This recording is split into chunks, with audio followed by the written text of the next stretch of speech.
I was paying for a cake at the grocery store when the cashier, an older man in his 60s, suddenly took my arm. His eyes held an intensity that made me uncomfortable, and he leaned in to whisper something in my ear. His words hit me like an unexpected blow, something about my son and his family that left me completely paralyzed. I couldn't believe what I had just heard. The man let go of my arm and continued scanning groceries as if nothing had happened.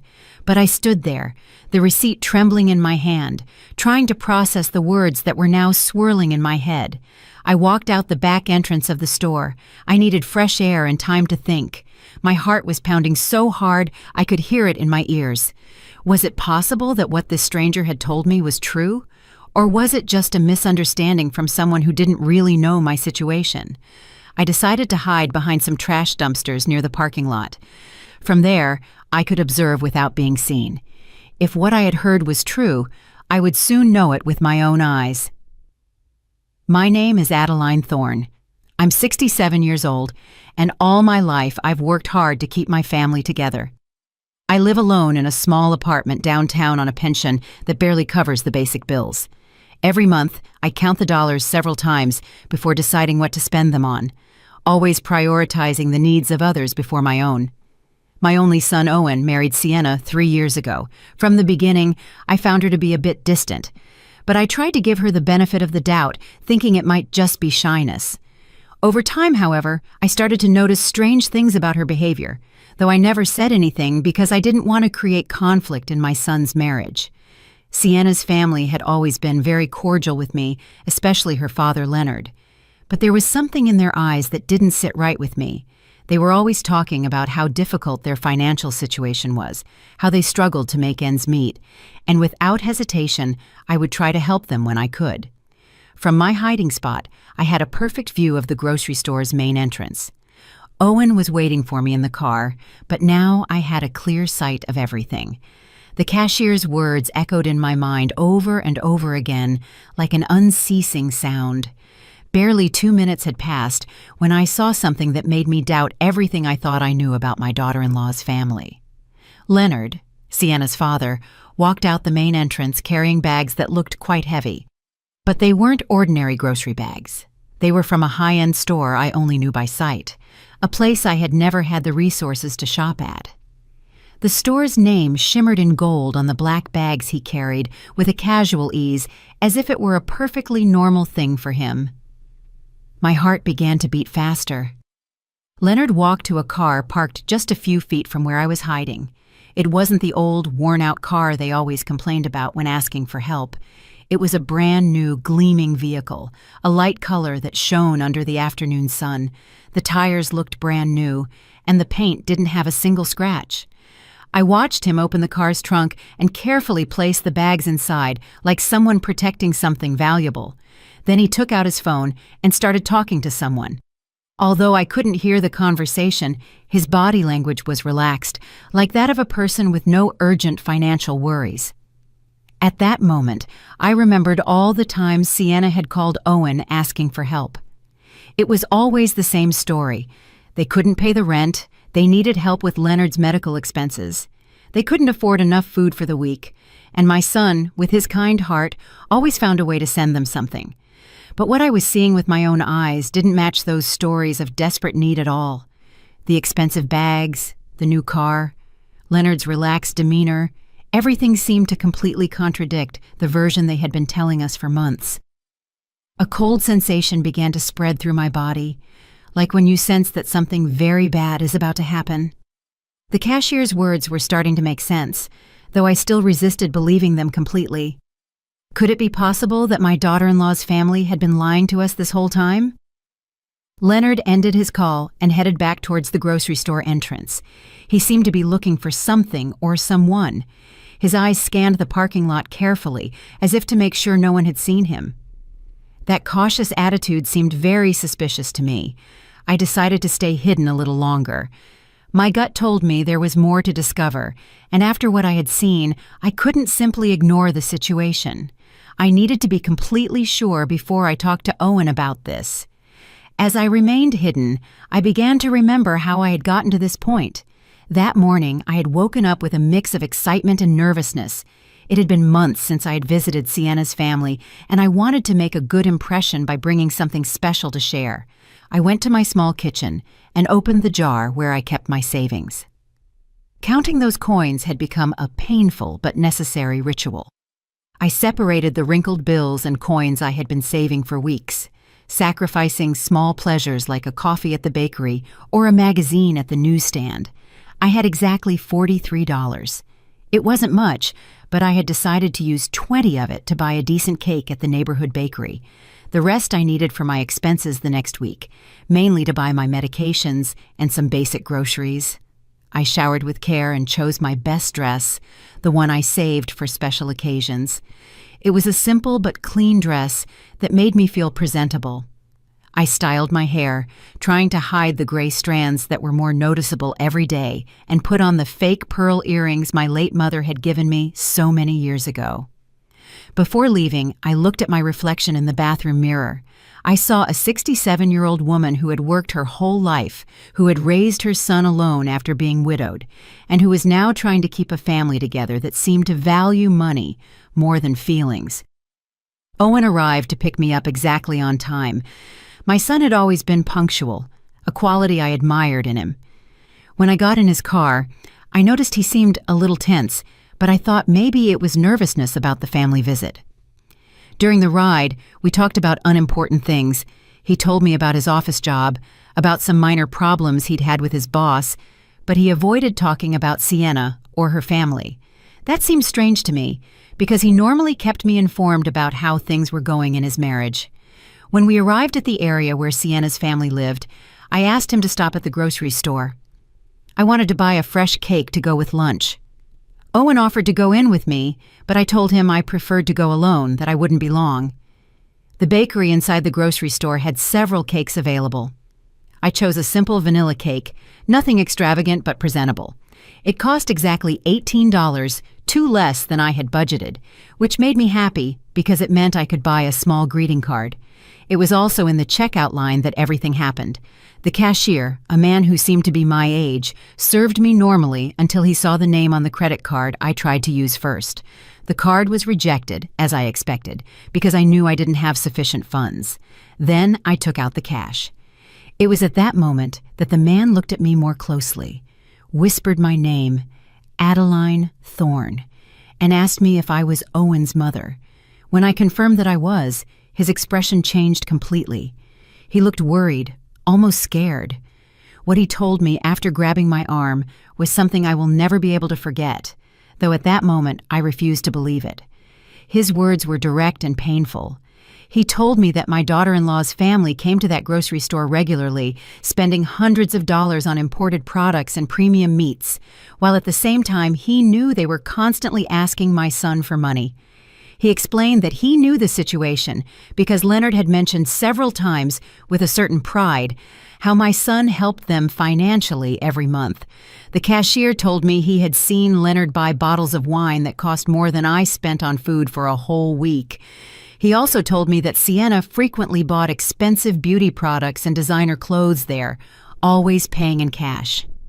He told me it seemed unfair that a family who gave themselves those luxuries was taking advantage of the generosity of a hard-working son and his elderly mother.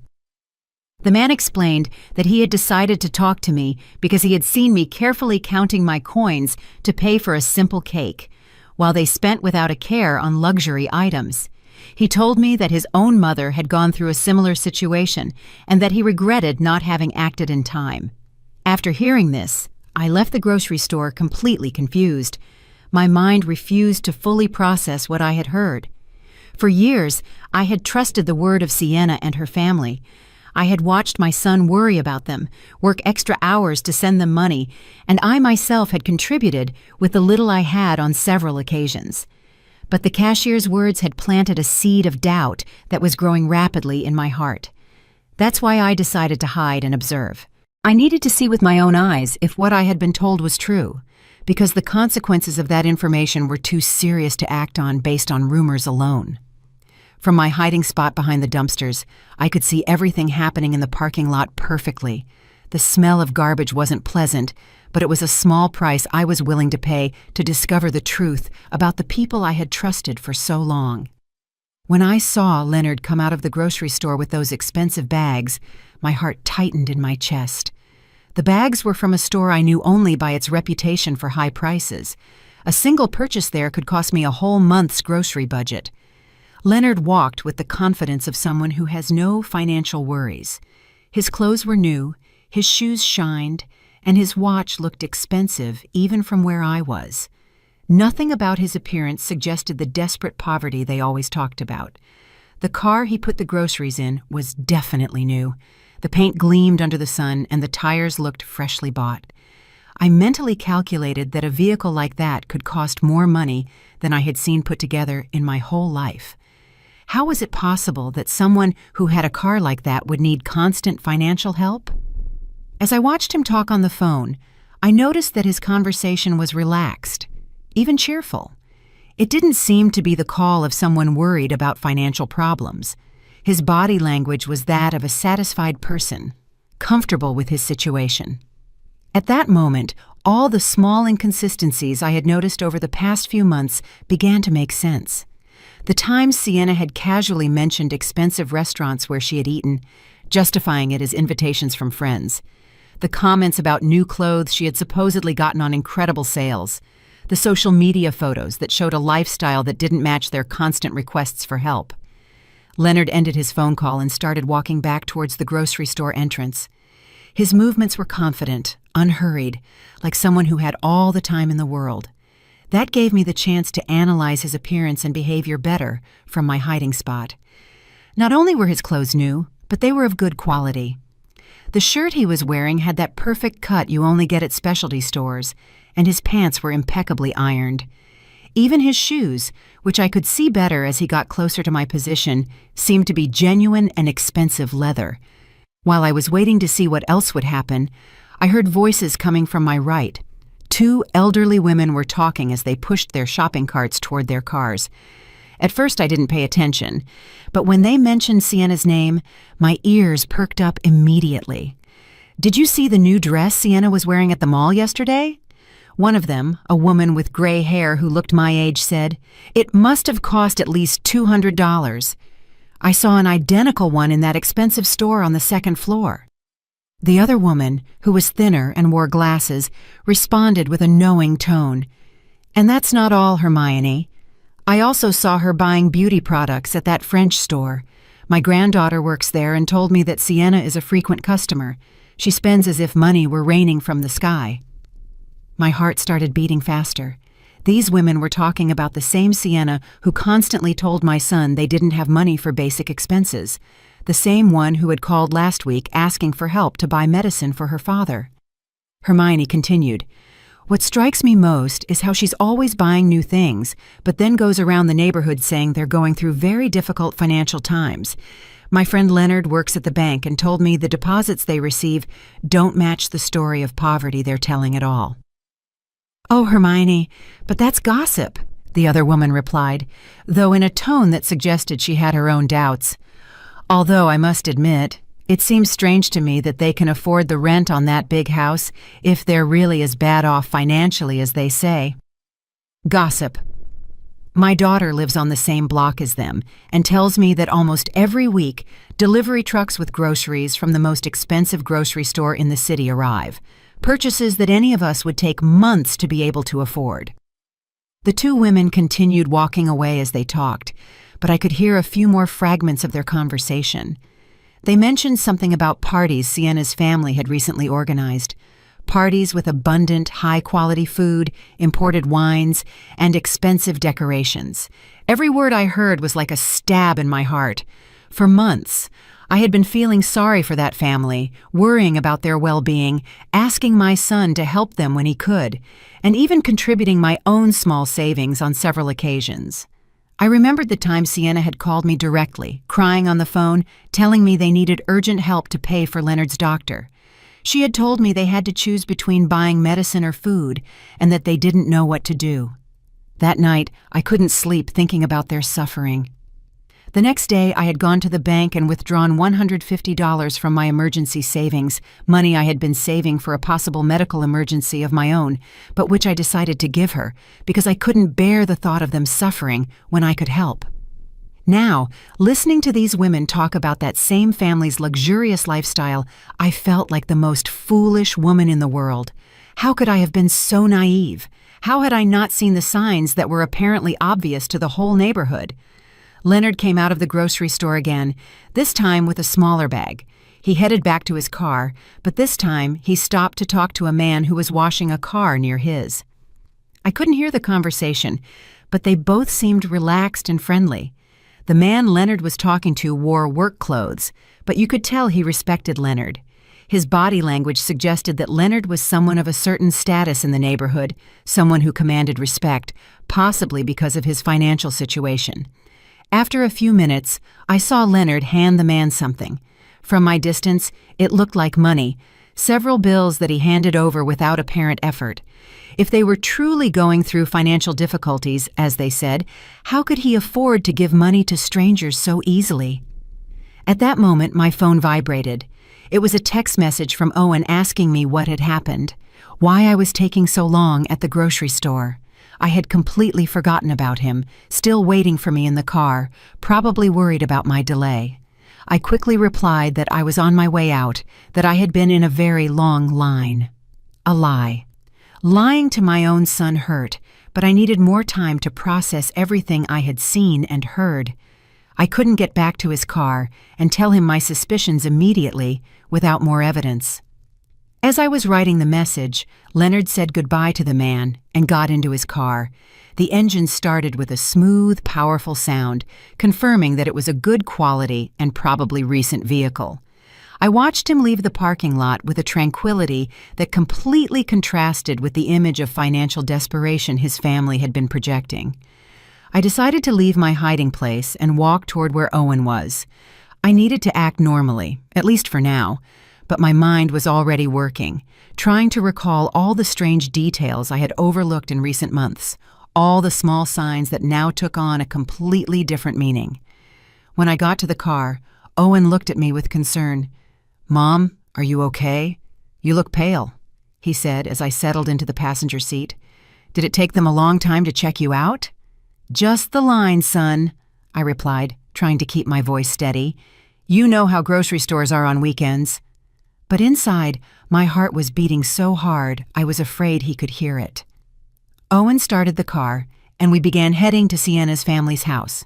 During the ride, I tried to keep up a normal conversation, but my mind was still processing everything I had seen and heard at the grocery store. Every traffic light, every corner we passed, brought me closer to a meeting I now saw in a completely different light. "How's Leonard's job been lately?" I asked my son, trying to sound casual. "Last time I spoke to Sienna, she said things were very difficult for him." Owen sighed as he drove. "Yeah, Mom. Sienna told me her dad had to reduce his work hours because the company he works for is having problems. That's why we've been helping them a little more these past few months." That information didn't match at all the relaxed and prosperous attitude I had observed in Leonard just a few minutes earlier. A man who was truly worried about reduced work hours wouldn't be spending money at expensive stores or handing bills to strangers in a parking lot. "And how do you feel about that, son?" I asked, watching his expression in the rearview mirror. "I know you've been working a lot of extra hours lately." "Well, Mom, they're my family now," Owen replied in a tone that mixed tiredness with resignation. "Sienna is my wife, and when you get married, you also marry into the family. If they need help, it's my duty as a son-in-law to help them." His words broke my heart. My son, the kind and hard-working man I had raised, was sacrificing his own well-being for people who, from what I had discovered, were taking advantage of his generosity. How much longer could this situation continue without seriously affecting his own financial stability? We arrived at the neighborhood where Sienna's family lived. It was a pleasant residential area with well-maintained houses and manicured lawns. It wasn't the most luxurious neighborhood in the city, but it was definitely not a place where people living in extreme financial difficulties would reside. As Owen looked for a place to park, I was able to get a better look at Sienna's family's house. It was a 2-story building with a well-decorated front lawn and a facade that had been recently painted. The windows had new curtains, and the front door looked like it had been renovated not long ago. "The house looks very well kept," I commented, trying to get more information. "Didn't you tell me they were having trouble paying for some repairs?" "Oh yeah," Owen replied as he parked. "Leonard managed to get some extra work on weekends to make the most urgent repairs. He's been working a lot to keep the house in good condition." Another story that didn't add up. If Leonard were really working extra shifts to survive, how would he have time to go grocery shopping at an expensive store during work hours? And more importantly, how would he have money to spend on luxury goods if everything he earned was supposedly going to house repairs? We got out of the car and walked to the front door. Owen was carrying some things he had brought, while I carried my cake in a mix of nervousness and curiosity that grew with every step. Before we could ring the doorbell, the door opened, and Sienna appeared with a radiant smile. My first impression was one of total shock. Her appearance was completely transformed from the last time I had seen her just a month ago. She was wearing a dress that was definitely not cheap. The fabric looked to be of excellent quality, the cut was perfect, and the vibrant colors gave her an elegant and sophisticated look. Her shoes were clearly new, with a shine that only freshly bought items have, and her handbag matched the outfit perfectly. But what struck me most was her hair and makeup. She had a professional cut that you only get at expensive salons, with highlights that shimmered in the sunlight. Her makeup was flawless, the kind that requires high-quality products and a lot of time to apply correctly. "Adeline, what a joy to see you!" Sienna exclaimed, coming in for a hug. As she embraced me, I could smell her perfume, a costly fragrance I recognized, because I had once seen its price at a store and it seemed equivalent to my 2-week food budget. "Hello, Sienna," I managed to say, trying to hide my surprise. "You look great. That dress is beautiful." "This old dress?" she replied with a laugh that seemed a little forced. "I bought it on a clearance sale months ago. You know how it is. When you find good deals, you have to take advantage of them." That explanation sounded exactly like the one the woman at the grocery store had mentioned. There was always a justification for every expensive item. Incredible deals, gifts from friends, second-hand purchases that looked new. How many extraordinary coincidences could one family have? We went into the house, and I immediately noticed other details that didn't fit with the story of financial difficulties. The living room had been recently redecorated. The furniture wasn't the same as I remembered from my last visit. There was a new leather sofa that looked expensive, a glass coffee table that gleamed impeccably, and several decorative objects that were definitely not cheap. On the wall was a large flat-screen TV that hadn't been there before. It was a recent model, one of those that cost several $1,000s. How could a family in a financial crisis explain the purchase of a luxury television? "Dad, look who came to visit," Sienna called towards the inside of the house. Leonard appeared from what seemed to be the kitchen, wiping his hands with a towel. When he saw me, his expression changed slightly. There was a flicker in his eyes, as if for a moment he had seen something he didn't expect, but he quickly regained his usual smile. "Adeline, so good to see you," he said, approaching to greet me. "We hope you're hungry because Sienna has prepared a delicious meal." It was the same Leonard I had seen at the grocery store just an hour before, but now he was acting as if he hadn't left the house all day. His clothes were the same, but he had put an apron over his shirt as if he had been cooking. "I brought a cake to go with it," I said, handing him the box. "I hope you like it." "What a lovely gesture," Sienna exclaimed. "But it wasn't necessary, Adeline. You know you're always welcome here without having to bring a thing." As she spoke, I could see over her shoulder into the kitchen. The counters were full of ingredients and utensils that suggested an elaborate culinary preparation. I could make out expensive-looking cuts of meat, fresh and exotic vegetables, and bottles of imported seasonings. The amount of food they were preparing could easily feed a family for several days, and the quality of the ingredients was noticeably superior to what I could afford to buy for my own meals. "Did you two prepare all this?" I asked, genuinely impressed by the abundance. "Well, we wanted to do something special for your visit," Leonard replied. You don't get to have Owen's mother over every day. Besides, we got some ingredients on sale, so we decided to take advantage." The miraculous sales again. I began to wonder if this family had an extraordinary knack for finding deals, or if these explanations were simply a way to justify expenses they couldn't honestly explain. Owen seemed completely oblivious to my observations. He was chatting animatedly with Sienna about his job and his plans for the next week. His relaxed attitude confirmed that he really believed the version of reality they had presented to him. But I could no longer ignore the evidence before my eyes. Every detail of that house, every aspect of Sienna's and Leonard's appearance, every convenient explanation, everything pointed to the same unsettling conclusion. This family was not going through the financial difficulties they claimed to be facing.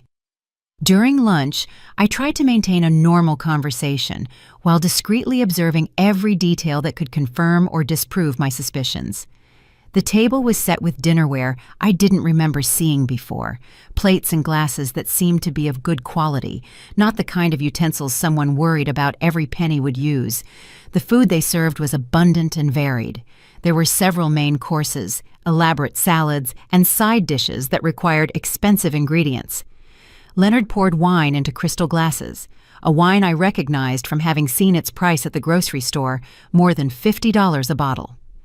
"This wine is delicious," I commented, trying to get information.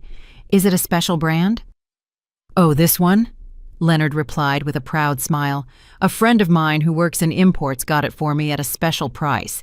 Normally we couldn't afford wines like this, but when these opportunities come up, you have to take advantage." There was always a perfect explanation, always a generous friend, or an incredible deal that justified every luxury. I was starting to wonder how many generous friends one family could have, and how frequent those extraordinary deals could be. While we ate, Sienna casually mentioned some plans they had for the next month. She talked about a family celebration they were organizing, an event that, as she described it, would require a considerable investment in decorations, food, and entertainment. "Sounds expensive," I said without thinking, my words slipping out. "Expensive?" Sienna laughed. "Well, we've been saving for this for months. Besides, Leonard got an extra job that will help us cover the expenses." I immediately remembered what I had seen at the grocery store just a few hours earlier. Leonard spending money as if he had no worries, buying luxury products, driving a new car. What was the truth about his work situation? "What kind of extra job did you get, Leonard?" I asked directly. For a moment, I saw an expression of discomfort cross his face, as if my question had caught him off guard, but he quickly regained his composure. "Weekend consulting," he replied vaguely. "Nothing too exciting, but it helps supplement the family income." His answer was so general it could mean anything or nothing at all. A man who was truly doing weekend consulting would probably talk with more specificity about his work, especially when the question came from his son-in-law's mother. During the conversation, I noticed that Sienna's phone was constantly vibrating. Every time she looked at the screen, she smiled in a way that seemed significant to me. At one point, when she thought no one was watching her, she replied to a message, typing quickly with a look of satisfaction on her face. "Everything okay with the phone?" I asked with apparent curiosity. "Oh, just some friends organizing a get-together for next week," she replied, quickly putting her phone away. You know how women are, always planning something. But there was something about her expression that didn't convince me. The way she had smiled while reading the messages suggested that the content was more meaningful than simple social plans. After lunch, Leonard offered to show me some of the improvements they had made to the house. We walked through different rooms, and in each one I noticed new or renovated elements. The floors had been recently polished, some walls had fresh paint, and several pieces of furniture had been replaced or rearranged. In the master bedroom, I saw something that particularly caught my attention. On top of the dresser were several shopping bags from expensive stores, some still unopened.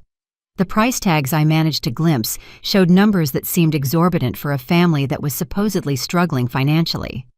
"Sienna went shopping recently?" I asked, gesturing discreetly toward the bags. "Ah, that." Leonard replied with a nervous laugh. She found some incredible clearance sales this week. Sometimes it's better to buy things when they're on sale, even if you don't need them immediately. That logic seemed completely contradictory to me.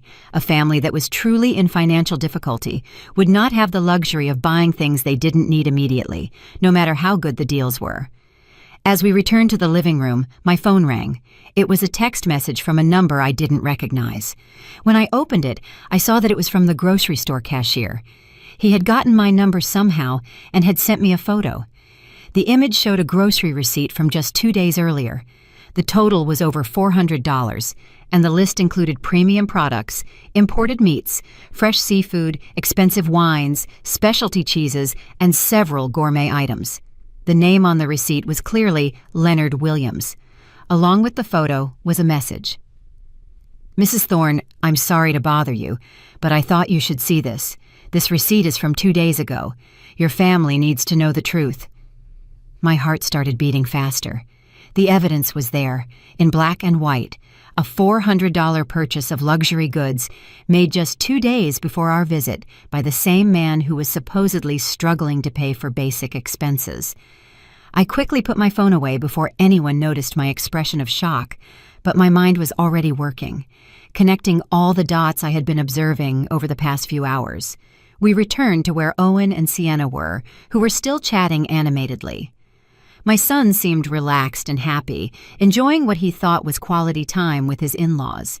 He had no idea of the theatrical performance he was witnessing. "Are you feeling okay, Mom?" Owen asked me, probably noticing that my expression had changed. "You look a little pale." "Just a little tired," I lied. "I'm not used to such long outings anymore." Sienna immediately offered to make me some tea or get me something to make me feel better. Her apparent concern would have been touching if I hadn't been starting to understand the true nature of her character.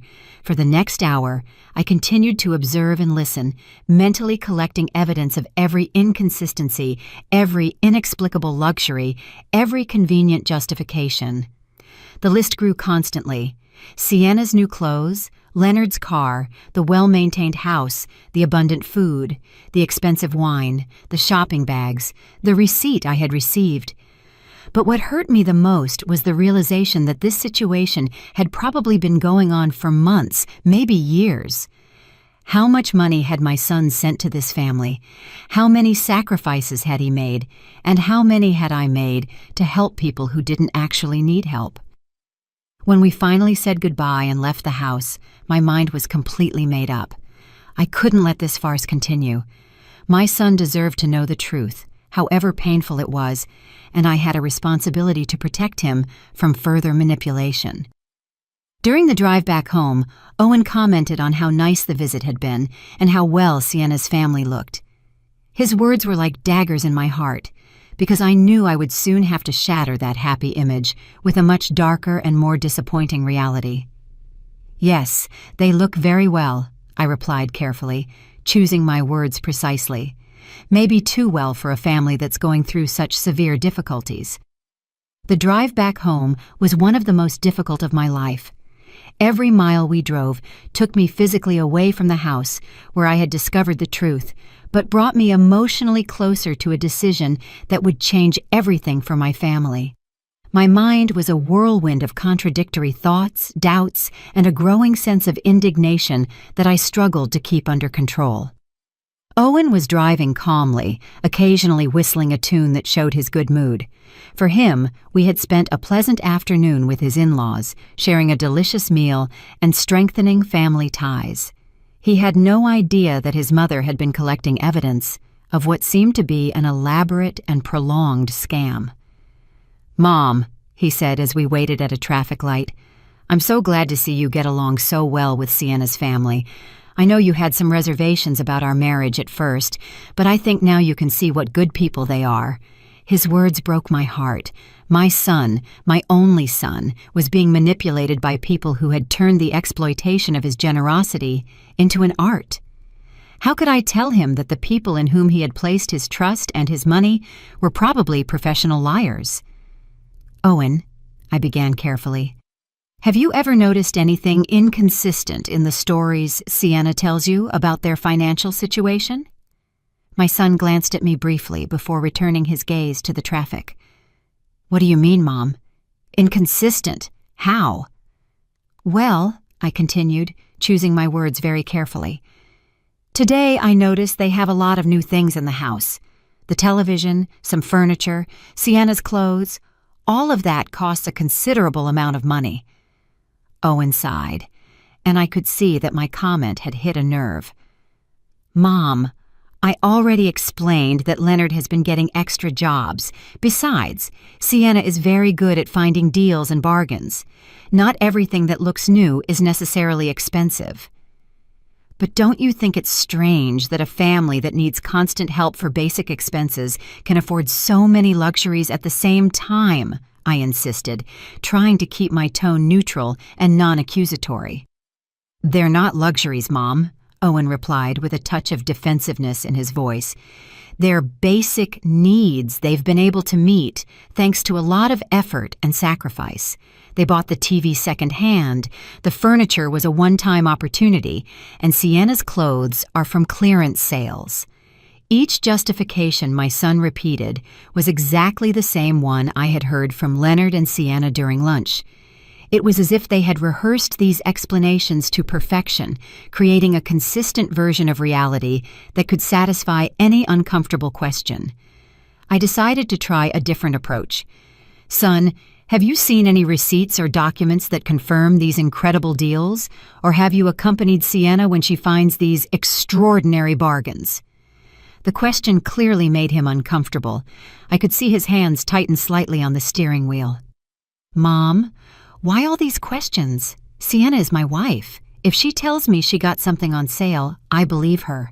Marriage is based on trust. His answer confirmed what I had begun to suspect. Owen had never seen direct evidence of these supposed deals and extra jobs. He was blindly believing everything they told him because he trusted the people he loved. Of course, son, I replied softly. Trust is fundamental in marriage, but it's also important to protect yourself from people who might take advantage of that trust. Are you insinuating that Sienna and her family are deceiving me? Owen asked, now clearly annoyed. Mom, that's a very serious accusation. I'm not accusing anyone, I said quickly, realizing I had pushed too hard. I'm just expressing some concerns I have as a mother who loves you and wants to see you happy and prosperous. The rest of the trip passed in tense silence. Owen was clearly processing my conversation, but I could see from his expression that my words had created more resistance than reflection. It was evident that any criticism toward Sienna and her family would be received as a personal attack. When we arrived at my apartment, Owen helped me out of the car, but his goodbye hug was colder than usual. Mom, he said before leaving, I hope you can give Sienna's family a chance. They're good people who are doing the best they can in difficult circumstances. I'll keep that in mind, son, I replied, knowing he would interpret my response as a promise to be more understanding, when in reality, it was the opposite. That night, alone in my small apartment, I sat in my favorite armchair with a cup of tea and tried to organize all the thoughts that had been bombarding my mind for the past few hours. I had abundant circumstantial evidence, testimonies from neighbors, personal observations, and even a photo of the $400 grocery receipt. But I also had a son who was completely convinced that his wife and her family were victims of difficult circumstances who deserved his help and compassion. Any direct attempt to confront this belief had resulted in resistance and defensiveness. I took out my phone and looked at the photo of the receipt the grocery store cashier had sent me again. The numbers were indisputable. Over $400 in luxury goods purchased just 2 days before our visit. That amount represented more than I spent on food for an entire month. As I looked at that evidence, I remembered all the times Owen had come home stressed after working extra hours to send money to Sienna's family. I remembered the occasions when I myself had contributed with my few savings, feeling sorry for their supposed desperate situation. The indignation I had been holding back all day finally began to emerge with force. It wasn't just the money that bothered me, though that was significant. It was the emotional manipulation, the systematic exploitation of my son's good feelings, and the calculated way they had built a web of lies to sustain their lifestyle at our family's expense. It also pained me deeply to realize that they had probably been laughing at us behind our backs. Every time we sent money, every time we worried about their well-being, every time we made sacrifices to help them, they probably saw it as evidence of our naivety and ease of being manipulated. But what tortured me most was the question of what to do with this information. I had the evidence, I had the observations, I had the documented inconsistencies, but I also had a son who would refuse to believe anything negative about his wife without absolutely irrefutable proof. If I acted too quickly or too confrontational, I ran the risk of alienating Owen and pushing him more towards Sienna. But if I didn't act soon, the manipulation would continue, possibly getting worse over time, and my son would continue to be exploited financially and emotionally. I decided I needed more evidence that was so clear and indisputable that even Owen couldn't deny or rationalize it. I couldn't rely only on observations and suspicions. I needed concrete proof that would reveal the true nature of the people who had deceived my family. That night, before I fell asleep, I made a decision that would change the course of the events that followed. I would not directly confront Owen until I had absolutely solid evidence. Instead, I would begin my own discreet investigation, collecting proof that was impossible to deny or explain with convenient stories about miraculous deals and mysterious extra jobs. The following days were the most difficult I had experienced in years. Every interaction with Owen had become an exercise in self-control, trying to maintain normalcy while my mind constantly worked on how to address the situation I had uncovered. The evidence I had collected weighed on my conscience like a burden I couldn't share. During that week, I received 3 more messages from the grocery store cashier. Each one contained additional information that confirmed and expanded my initial suspicions. He sent me photos of other receipts for purchases made by Leonard and Sienna in recent weeks, all showing excessive spending on unnecessary and expensive products. One of the photos showed a receipt for over $600, which included 2 bottles of French champagne costing more than $100 each, imported seafood, and several gourmet cheeses. The date on the receipt was the same day Sienna had called Owen asking for urgent help to pay the rent. I also received information from Hermione, one of the women I had heard talking at the grocery store. She had gotten my phone number through a mutual friend and contacted me because she had decided I needed to know more details about the situation. Hermione told me that Sienna's family had been organizing regular parties at their house, events with professional catering and expensive decorations. She described a birthday party for Leonard that had cost, according to the guests' comments, several $1,000s in food, drinks, and entertainment. "Adeline," she told me during a phone call, "my daughter lives on the same block and tells me that delivery trucks with expensive purchases, clothes, appliances, furniture, are constantly arriving. It's not normal for a family that is supposedly in a financial crisis." Each new piece of information made it harder to maintain my silence, but I knew I needed the right moment and circumstances to present all of this to Owen in a way that couldn't be easily dismissed or rationalized. The moment came on a Wednesday night when Owen came to visit me after work. He looked especially tired and stressed. When I asked him what was wrong, he told me that Sienna had asked him for additional money for a medical emergency for Leonard. "He needs a minor surgery," Owen explained, rubbing his temples with clear signs of tension. "The insurance doesn't cover everything, and they need $200 by Friday. I've been working double shifts all week to be able to get the money together." That was the last straw. $200 for a supposed medical emergency requested by the same family that had spent $600 on champagne and seafood just a few days earlier. I couldn't let my son sacrifice himself anymore for these elaborate lies. "Owen," I said, taking his hands in mine. "I need to show you something.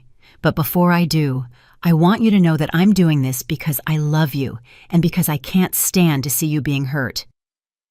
I took out my phone and showed him the first photo of the $400 receipt.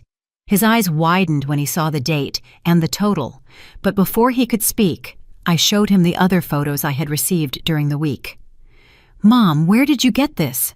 Owen asked, looking at the images with an expression that mixed confusion and denial.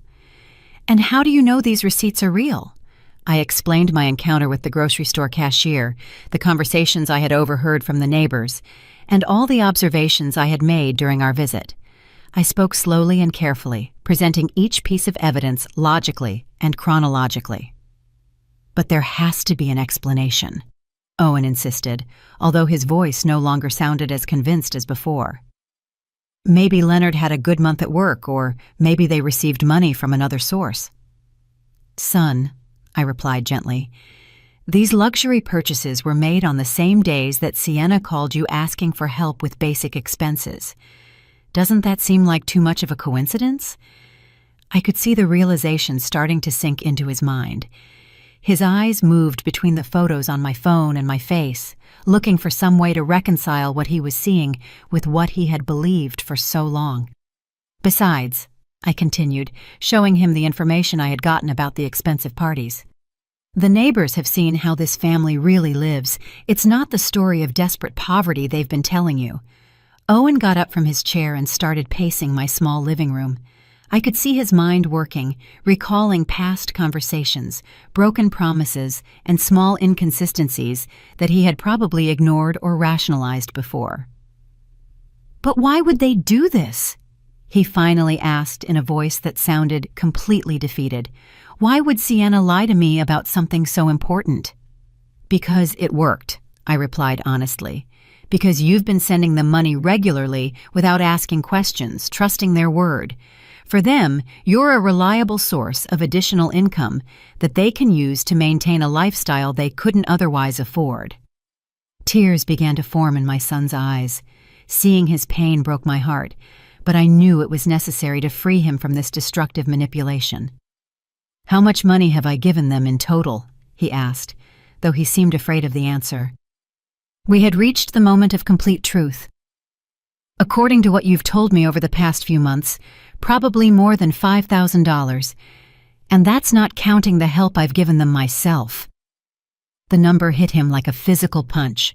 $5,000 represented months of extra work, personal sacrifices, and lost opportunities for his own future, all given to people who had been systematically deceiving him. "I need to talk to Sienna," he said finally, with a determination I hadn't heard in his voice in a long time. "I need to confront her with this information and hear her explanation." "Are you sure you're ready for that conversation?" I asked him. "Once you put this information on the table, there will be no turning back. Your relationship will change forever, no matter what her answer is." Owen was silent for several minutes, looking at the photos on my phone over and over again. I could see him processing not only the financial evidence, but also the emotional implications of having been deceived by the person he loved. "Mom," he said finally, "thank you for showing me this. I know it must have been difficult for you to decide whether to tell me or not, but you were right. I needed to know the truth." I hugged him tightly, feeling both relief and worry about what would come next. The truth had finally come to light. But now came the most difficult part, facing the consequences of years of lies and manipulation. "What are you going to do now?" I asked. "I'm going home tonight, and I'm going to have a very serious conversation with my wife," Owen replied with a firmness he hadn't shown in months. "And depending on what she says, I'm going to make some important decisions about our future." Owen left my apartment that night with a determination I hadn't seen in him for months. I stayed awake very late, unable to sleep, wondering how the confrontation between my son and his wife would unfold. I knew the next few hours would be crucial for the future of our family. At 2 a.m, my phone rang. It was Owen, and his voice sounded completely different when I answered. There was a mix of pain, anger, and something that sounded like relief. "Mom," he said without preamble, You were right about everything. Completely. What happened, son? I asked, although from his tone, I could already imagine that the confrontation had not gone well for Sienna. When I got home, I decided to check some things before I talked to her. I went to our room and looked through her things, something I had never done before because I trusted her completely. What I found left me speechless. Owen told me that he had found several shopping bags hidden in the closet, all from expensive stores, with receipts that showed hundreds of dollars in expenses for clothes and accessories. He also found jewelry he had never seen Sienna wear, still with their original price tags. But that wasn't the worst part, Mom. In her purse, I found a notebook where she had written down all the money she's asked me for over the past 2 years. Every lie, every emergency, every invented story is documented there as if it were a job. My heart sank when I heard this. The situation was even worse than I had imagined. Not only had they been lying about their financial situation, but they had been keeping a detailed record of their scam as if it were a legitimate business. And what else was in that notebook? I asked, although I feared the answer. Plans to ask for more money, Owen replied bitterly. She had noted that the next story would be a dental emergency for her mother that would cost $1,800. She also had notes on how to make me feel guilty if I doubted her or asked too many questions. The cold calculation of it all sickened me. They weren't mistakes or misunderstandings. It had been a systematic manipulation designed specifically to exploit my son's good feelings. And when did you confront her with all this? I asked. At first, she tried to deny everything, Owen continued. She said the purchases were gifts from friends, that the notebook was just to keep track of household expenses, that I was misinterpreting everything. But when I showed her the photos you had of the grocery store receipts, her strategy changed completely. How did it change? She got furious. She yelled at me that I had no right to go through her things, that my family had never really accepted her, and that it was all your fault for putting ideas in my head. She said you had always been a meddling mother-in-law who wanted to destroy our marriage. Those accusations hurt, but they didn't surprise me. It was typical of professional manipulators to try to turn the situation around and become the victims when confronted with evidence of their lies. But what impacted me most, Owen continued, was when she finally admitted the truth. She told me that her family had never been in a financial crisis, that Leonard has a stable job that pays well, and that it had all been a strategy to take advantage of my generosity. She used that word specifically, take advantage? Exactly that word. Mom, she said I was easy to convince and that my family had money that we could afford to share, as if we were responsible for maintaining their luxurious lifestyle.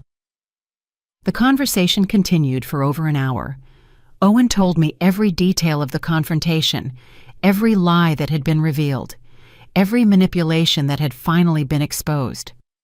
The picture that emerged was of a family that had turned deception into a way of life.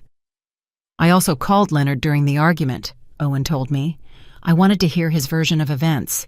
At first, he tried to stick to the original story, but when I told him I already knew the truth, he also admitted everything. And what did Leonard say? He said that they had decided from the beginning that I was a good match for Sienna because I had a stable job and a family that could help them financially. He told me it was never personal, that it was just business, as if that made everything okay. The coldness of that admission left me speechless. Not only had they deceived my son, but they had seen him from the beginning as a source of income, not as a human being with his own feelings and needs. And what did Sienna say when her father admitted everything? I asked. That was the most revealing part of the whole night, Owen replied with a bitter laugh. She got mad at him for ruining the plan. She wasn't angry because the lies had hurt our marriage, but because her father had confessed and ruined her ability to continue deceiving me. For the next hour, Owen told me how he had discovered more details about the extent of the lies. The supposed medical emergencies had never existed. Leonard's work problems were completely fabricated. Even the incredible deals that explained all their luxuries had a simpler explanation. They simply bought what they wanted with the money my son sent them regularly. What hurts me the most, Mom, he told me toward the end of our conversation, isn't just the money I lost. It's realizing that for 2 years of marriage, I never really knew the woman I married. Everything was an act designed to keep me giving them money. "And what are you going to do now, son?" I asked him, although from his tone, I already suspected what his answer would be. "I've already told Sienna that our marriage is over tonight. There's no way to rebuild trust after such a systematic and calculated betrayal. Tomorrow, I'm going to start the divorce proceedings." Although I knew it was the right decision, my heart ached for my son. No one deserves to discover that the person they love has been so elaborately deceiving them for so long. I also made it very clear that they won't get another cent from our family, Owen continued. "And I told her that if they try to contact you asking for help, you should tell them exactly what I think of their methods." "Of course, son," I assured him. "That family will never again receive help from us." "Mom," Owen said before hanging up, "thank you for having the courage to show me the truth. I know it must have been difficult for you to decide whether to tell me or not, especially knowing it would probably destroy my marriage. But you saved me from years more of being used and manipulated." After hanging up the phone, I sat in the darkness of my apartment, processing everything that had happened. The truth had finally come to light, but it had come at a very high cost for my son. His marriage had ended, his trust had been betrayed, and he would have to rebuild his life from scratch. But I also knew that in the long run, the truth would have freed him from a situation that would only have gotten worse over time. Sienna and her family would never have stopped asking for money. They would never have voluntarily confessed their lies, and they probably would have escalated their manipulations until they had completely drained my son's resources. The months that followed that revealing night were a process of healing and rebuilding for our entire family. Owen temporarily moved into a small apartment near his job while he processed the divorce and reorganized his life. I accompanied him every step of the way, offering him the emotional support he needed to overcome the betrayal he had experienced. The divorce process revealed even more details about the magnitude of the deception. Owen's lawyers discovered that Sienna had been hiding significant assets throughout their marriage. She had a secret bank account where she deposited some of the money she received from my son and had been buying valuable items that she then hid to maintain the appearance of financial need. "Mom," Owen told me during one of our weekly meals, "the lawyer calculated that over our 2 years of marriage, I sent them more than $15,000. $15,000 that I could have used to buy a house, to invest in my future, or to help you when you needed it." The number deeply impacted me. It represented years of my son's honest work, sacrificed for people who had seen him only as a source of easy income. But what made me most proud was seeing how Owen had matured through this painful experience. During the legal process, Sienna and her family tried to contact me on several occasions. Leonard called me trying to convince me to intercede with Owen, promising that they would return all the money and never ask for help again.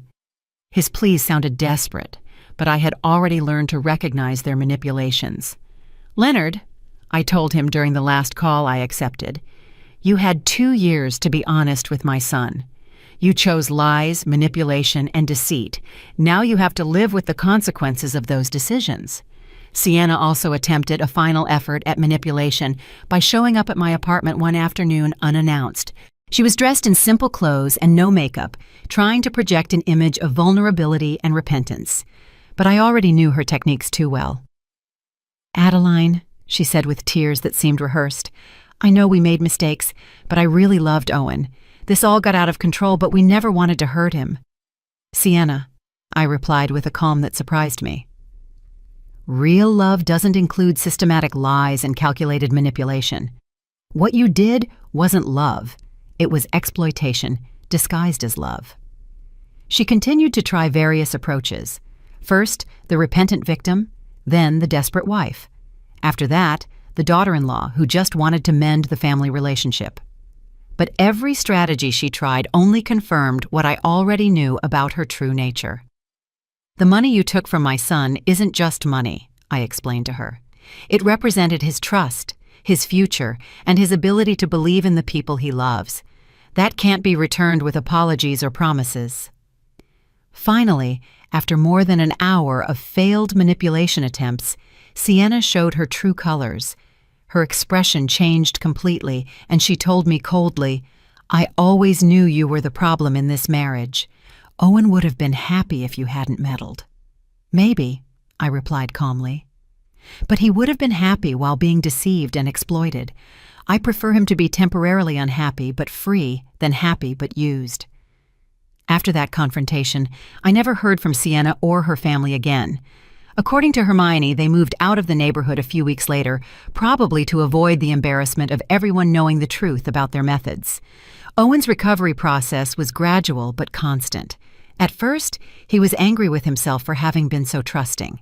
But with time and perspective, he began to understand that his generosity and trust were not weaknesses, but valuable qualities that had been exploited by unscrupulous people. "Mom," he told me during a dinner near his new apartment, "I've been thinking about everything that happened, and I realize I learned something important. Generosity must be accompanied by wisdom, and trust must be earned and maintained, not given blindly." With the money he no longer had to send to Sienna's family, Owen was able to start rebuilding his finances. He opened a savings account, began investing in his professional future, and for the first time in years, he could enjoy small luxuries without feeling guilty.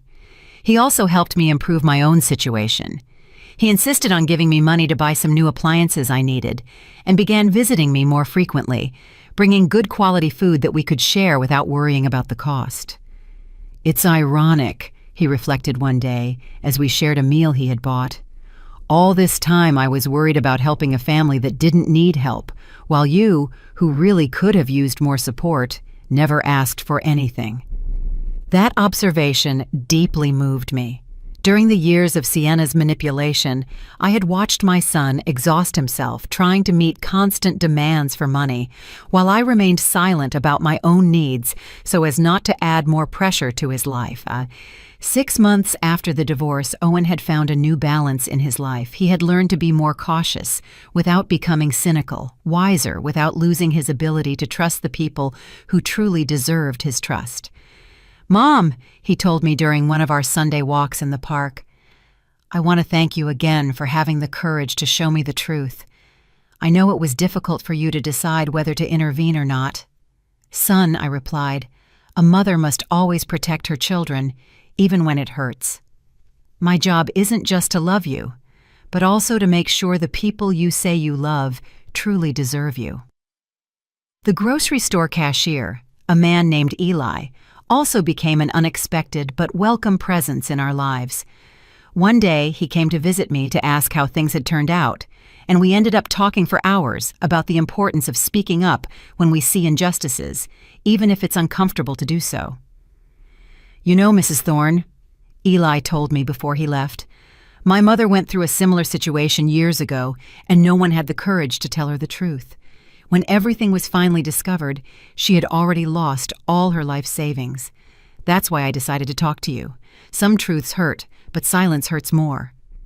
Now, when I look back on everything that happened, I feel a mix of pain for what my son had to suffer, but also a deep pride for the strength he showed in facing the truth and making the right decisions.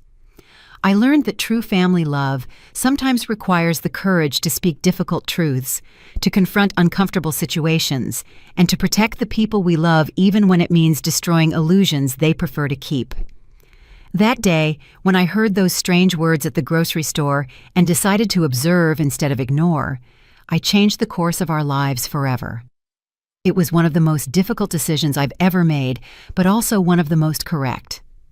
Today, Owen is a wiser, stronger man who is more aware of his own worth. He is no longer the victim of professional manipulators, but someone who has learned to set healthy boundaries and to value his own generosity enough not to allow it to be exploited. And I, Adeline Thorne, at 69 years old, learned that it's never too late to be brave, to stand up for what's right, and to protect those we love. Because in the end, the most powerful justice isn't the one that shouts, but the one that acts with wisdom and protects those we love most.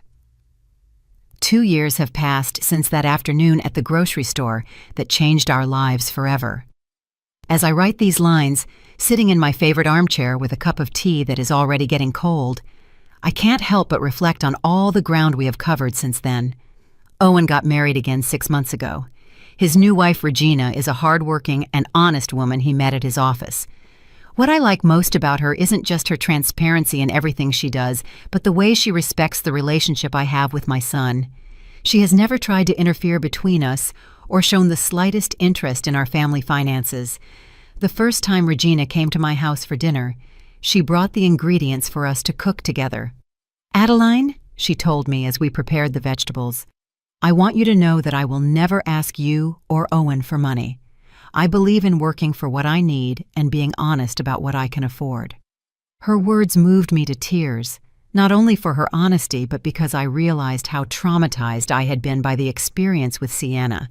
For months after the divorce, every time we met someone new, I would find myself analyzing their motivations and looking for signs of manipulation. The healing process was not easy for either of us. Owen went through periods of depression where he questioned his judgment in relationships. There were nights when he would call me, asking if he could ever fully trust anyone again. "Mom," he would tell me during those late-night calls, "how can I be sure I won't be deceived again? How can I distinguish between someone who truly loves me and someone who only sees opportunity?" Those conversations broke my heart because I saw how Sienna's betrayal had damaged not only his finances, but his fundamental ability to trust people.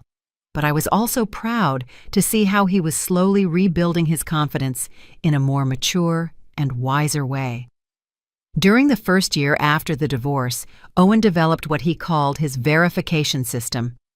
Before helping anyone financially, he would ask to see documentation, talk to multiple sources, and take time to evaluate the consistency of the stories they told him.